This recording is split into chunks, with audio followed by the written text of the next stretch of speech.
जहां एक तरफ लोक जनशक्ति पार्टी रामविलास की तरफ से एनडीए का समर्थित प्रत्याशी हाजीपुर की धरती, हाजीपुर की लोकसभा से घोषित होने पर जहां इस बात का उत्साह है, तो वहीं ये बात मुझे भावुक भी करती है कि हाजीपुर की ये धरती हमेशा मेरे नेता, मेरे पिता आदरणीय रामविलास पासवान जी के नाम से जानी जाती थी। मेरे पिता का नाम हाजीपुर की महान जनता की वजह से देश में, दुनिया में जाना जाता था।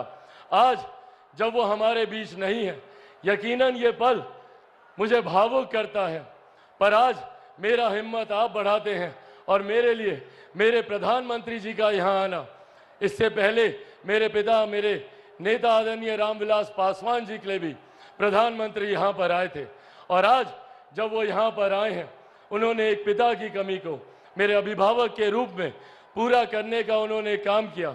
एक बार जोरदार ताली आप लोग प्रधानमंत्री जी के स्वागत में यहाँ पर बजा।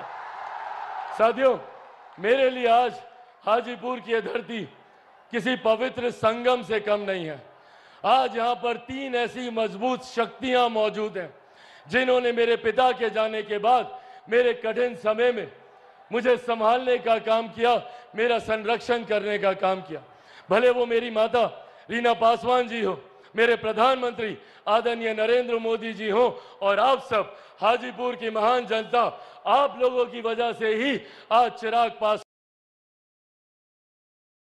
का अस्तित्व है। आप लोगों की वजह से ही आज चिराग पासवान आप लोगों के बीच मौजूद हो पाया। कई बड़ी बड़ी शक्तियों ने चिराग पासवान को समाप्त करने का प्रयास किया, पर मेरे प्रधानमंत्री जी का प्यार, उनका संरक्षण रहा कि मेरे पिता के जाने के बाद भी उन्होंने हमेशा मुझे वो स्नेह, वो प्यार देने का काम किया। साथियों, आज ये राजनीतिक मंच नहीं है, मेरे लिए आप सब परिवार के सदस्य की तरह हैं।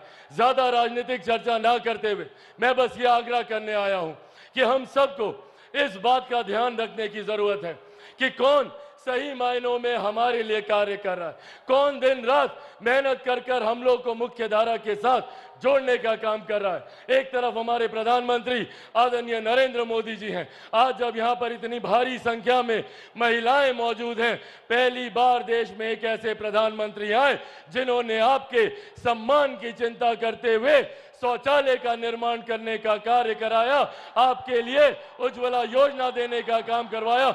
मैं चाहता हूं एक बार जोरदार ताली तमाम महिलाएं हमारे प्रधानमंत्री जी के लिए बजाएं। आज पहली बार देश में एक ऐसे प्रधानमंत्री जिन्होंने इस बात की चिंता की कि अगर घर पे कोई बीमारी आए तो वो व्यक्ति अपनी जमीन जायदाद गिरवी ना रखनी पड़े, महिलाओं के जेवर को बेचने की नौबत ना आए। प्रधानमंत्री जी ने आयुष्मान योजना के तहत 5-5 लाख रुपए का मुफ्त इलाज हर गरीब परिवार को देने का उन्होंने प्रावधान बनाया। आज देश की, दुनिया की सबसे बड़ी गरीब कल्याण की योजना जिस पर हम सबको गर्व होता है, और इसका श्रेय मैं मेरे नेता, मेरे पिता आदरणीय रामविलास पासवान जी को भी दूंगा।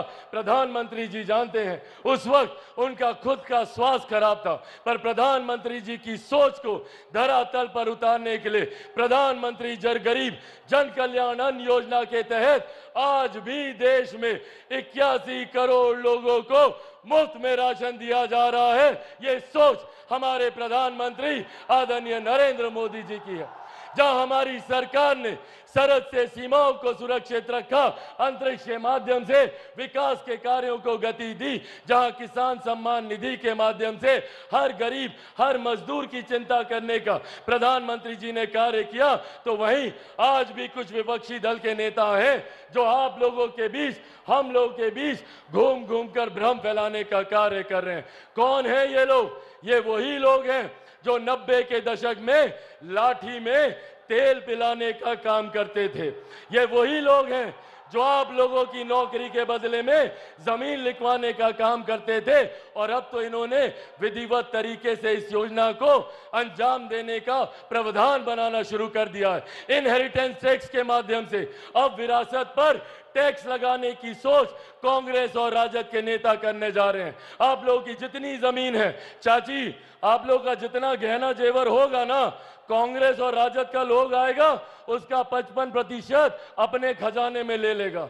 ये हम लोग को याद रखने की जरूरत है कि किस तरीके से हम लोगों का थोड़ी बहुत संपत्ति जो भी अर्जित की गरीब किसान, गरीब मजदूर या महिलाओं ने, उसको भी हड़पने की सोच कांग्रेस और राजद के लोग रखते हैं और भ्रम फैलाने का ये लोग काम करते हैं, झूठ बोलने की बात करते हैं। कभी कहेंगे संविधान खत्म हो जाएगा, कभी कहेंगे आरक्षण समाप्त हो जाएगा, तो कभी कहेंगे कि लोकतंत्र की हत्या हो जाएगी।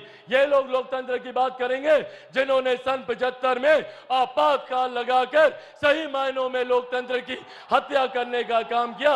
ये लोग लोकतंत्र की चिंता कर रहे हैं। साथियों, आज मैं मेरे नेता, मेरे पिता आदरणीय रामविलास पासवान जी की कर्म भूमि पर खड़ा होकर उन्हीं के संघर्षों की कसम खाकर आप सबसे वादा करके जाता हूं कि जब तक चिराग पासवान जिंदा है, ना संविधान को कोई खतरा है, ना आरक्षण को कोई खतरा है।